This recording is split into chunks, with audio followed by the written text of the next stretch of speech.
Hello friends, welcome to Misk Porium Vlogs.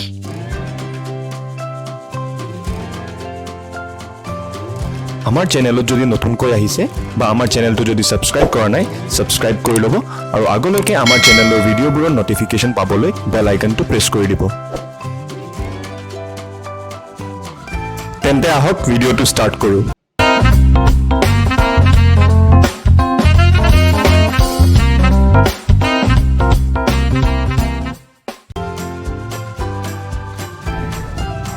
এইটো dish বনাবলৈ আমাক লাগিব কঁঠালৰ গুটি 400 গ্ৰাম আদা নহৰু জলকীয়াৰ পেষ্ট 2 টেবলস্পুন ধনিয়াৰ পাত 4-5টা পনীৰ 250 গ্ৰাম পিয়াজৰ পেষ্ট 1 টেবলস্পুন কটা পিয়াজ 2টা বাটাৰ 2 টেবলস্পুন মিঠাতেল 1 টেবলস্পুন তেজপাত 3টা মান ৰেড চিলি পাউডাৰ আৰু পনীৰ মছলা 2 টিস্পুন গৰম মছলা হালদি পাউডাৰ আৰু জিৰা পাউডাৰ 1 টিস্পুনকৈ আৰু নিমখ সোৱাদ অনুসৰি এইটো ডিশ বনাবলৈ বহুত ইজি আৰু সিম্পল হয়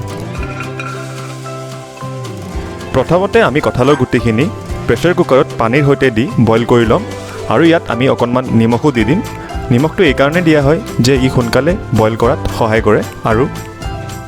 10-12টা চিটি মাৰাৰ পিছত বন্ধ কৰি দিলে হ'ল কঁঠালৰ গুটিখিনি সিজি যোৱাৰ পিছত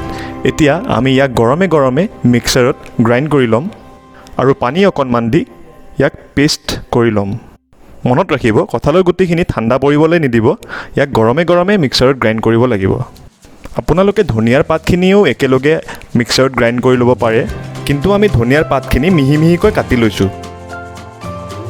প্ৰথমতে আমি পনীৰখিনি অলপ ফ্ৰাই কৰি ল'ম কেৰাহীটো গৰম হোৱাৰ পিছত তেল দিলোঁ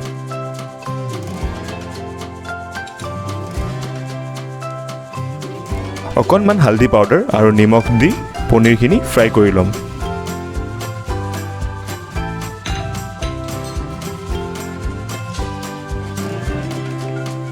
এইটো ডিশ আচলতে পেহীয়ে বনাই খোৱালে আৰু খাই খুব ভাল লাগিলে আৰু যিহেতু বৰ্তমান কঁঠালৰ ছিজন হয়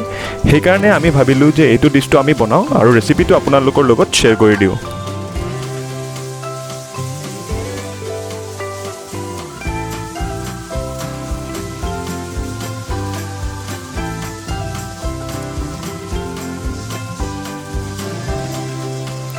এইখিনিতে আপোনালোকক জনাওঁ যে ভিডিঅ'টো চাই যদি ভাল লাগিছে এটা লাইক কৰি দিব আৰু আপোনালোকৰ ফেমিলি আৰু ফ্ৰেণ্ডছৰ মাজত আমাৰ ভিডিঅ'টো শ্বেয়াৰ কৰি দিব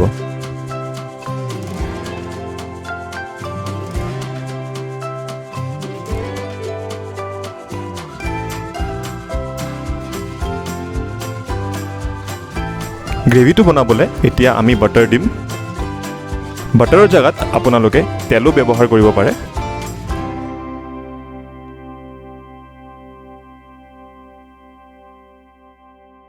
এতিয়া তেজপাত কেইটা দিলোঁ এতিয়া কটা পিয়াজখিনি দিলোঁ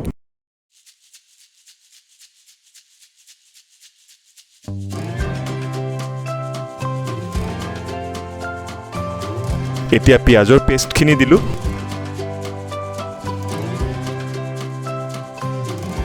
এতিয়া আদা নহৰু জলকীয়াৰ পেষ্ট দিলোঁ আৰু দিয়াৰ পিছত ভালকৈ লৰাই দিলে হ'ল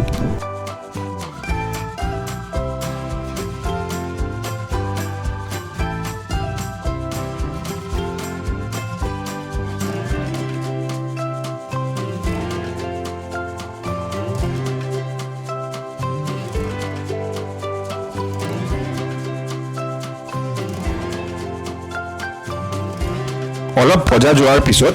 আমি এতিয়া কঁঠালৰ গুটিৰ পেষ্টখিনি দিম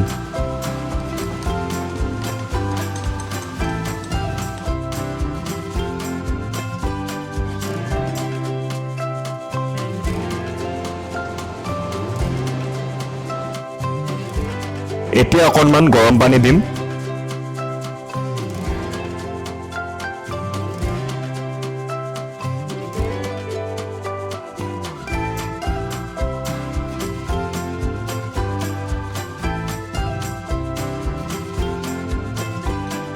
এতিয়া হালধি পাউডাৰ জিৰা পাউডাৰ গৰম মছলা দিম আৰু নিমখ সোৱাদ অনুসৰি দি দিলে হ'ল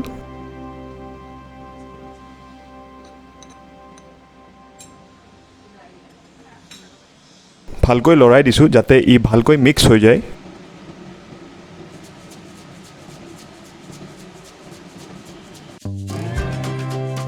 ঢাকনিখন দি অকণমান সিজিবলৈ দিম।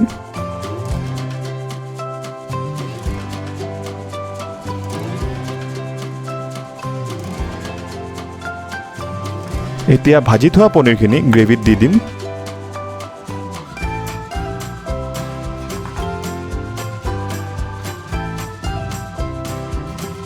এতিয়া পনীৰ মছলা আৰু ৰেড চিলি পাউডাৰ দিম।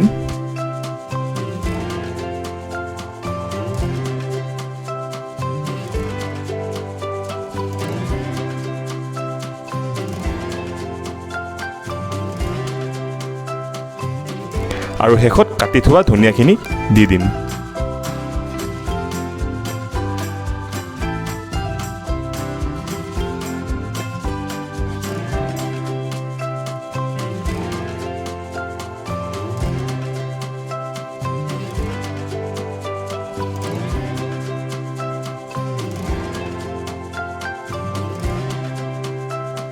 আৰু এয়া চাওক আমাৰ ডিছটো ৰেডি হৈ গ'ল।